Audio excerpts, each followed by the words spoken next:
The Federalist, No. 3, by John Jay. To the people of the State of New York. It is not a new observation that the people of any country, if, like the Americans, intelligent and well-informed, seldom adopt and steadily persevere for many years in an erroneous opinion respecting their interests. That consideration naturally tends to create great respect for the high opinion which the people of America have so long and uniformly entertained of the importance of their continuing firmly united under one federal government, vested with sufficient powers for all general and national purposes. The more attentively I consider and investigate the reasons which appear to have given birth to this opinion, the more I become convinced that they are cogent and conclusive. Among the many objects to which a wise and free people find necessary to direct their attention, that of providing for the safety seems to be the first. The safety of the people doubtless has relation to a great variety of circumstances and considerations,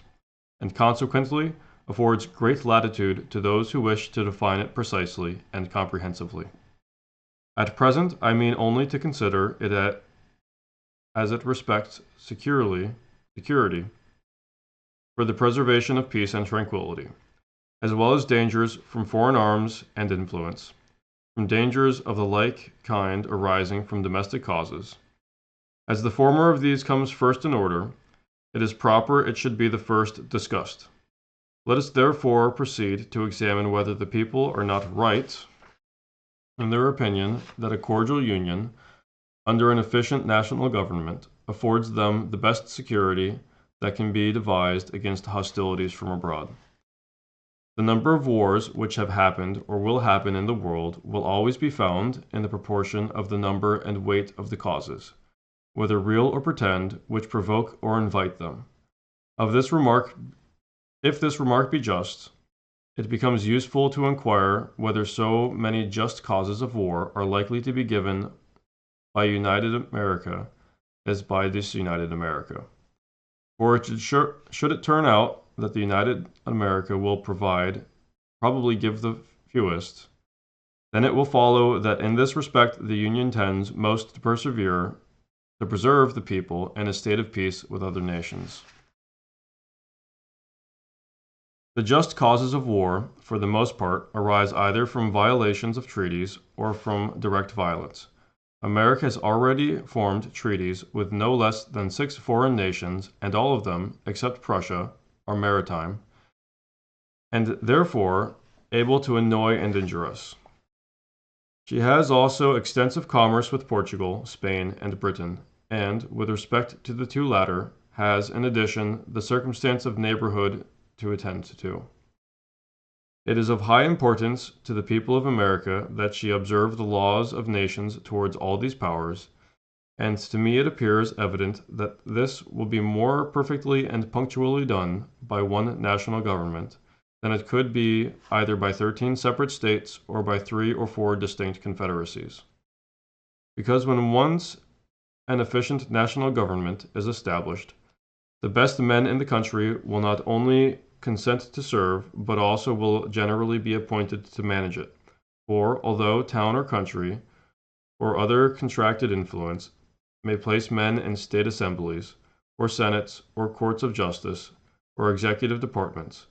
yet more general and extensive reputation for talents and other qualifications will be necessary to recommend men to offices under the national government, especially as it will have the widest field for choice,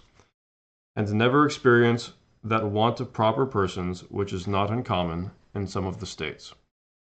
Hence it will result that the administration, the political councils, and the judicial decisions of the national government will be more wise, systematical, and judicious than those of the individual states, and consequently more satisfactory with respect to other nations, as well as more safe with respect to us.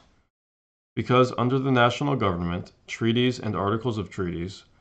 as well as the laws of nations, will always be expounded in one sense and executed in the same manner,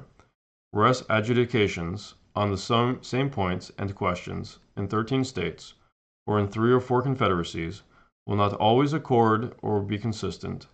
and that as well from the variety of independent courts and judges appointed by different and independent governments,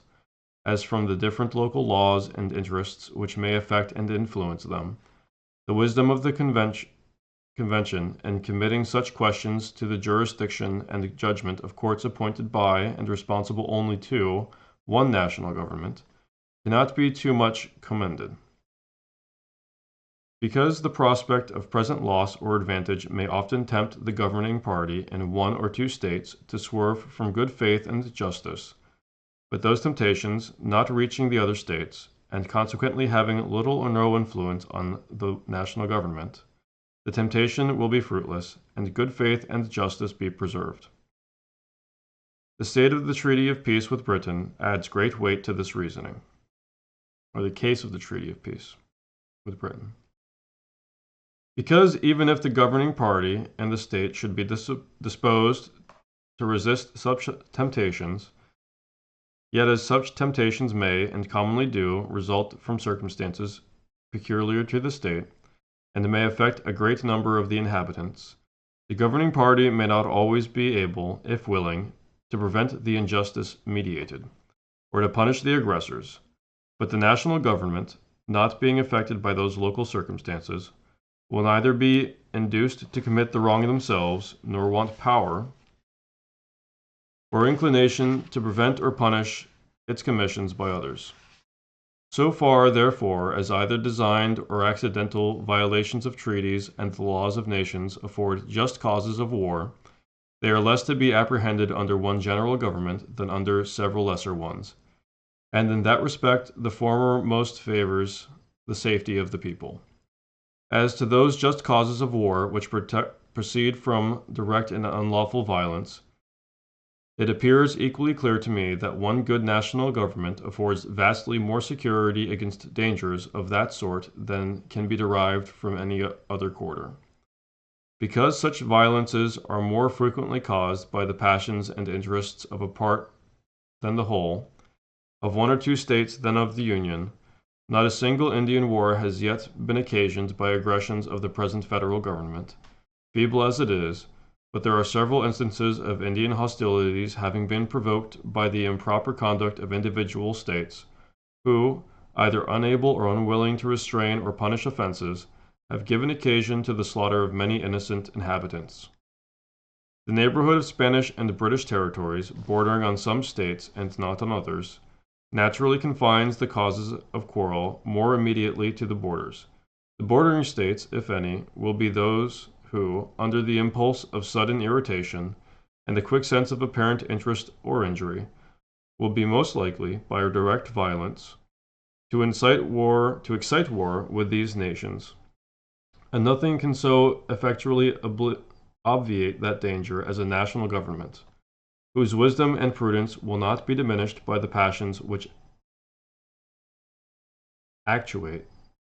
the parties immediately interested. But not only fewer just causes of war will be given by the national government, but it will also be more in their power to accommodate and settle them amicably. They will be more temperate and cool, and in that respect, as well as in others, will be more in capacity to act advisedly than the offending state. The pride of states, as well as of men, naturally disposes them to justify all their actions, and opposes their acknowledging, correcting, or repairing their errors and offenses. The national government, in such cases, will not be affected by this pride, but will proceed with moderation and candor to consider and decide on the means most proper to extricate them from the difficulties which threaten them. Besides, it is well known that acknowledgments, explanations, and compensations are often accepted as satisfactory from a strong united nation, which would be rejected as unsatisfactory if offered by a state or confederacy of little consideration or power. In the year 1685, the state of Genoa, having offended Louis XIV, endeavored to appease him. He demanded that they should send their doge, or chief magistrate, accompanied by 4 of their senators, to France, to ask his pardon and receive his terms. They were obliged to submit to it for the sake of peace. Would he on occasion either have demanded or received the like humiliation from Spain or Britain or any other powerful nation? Thank you for joining me.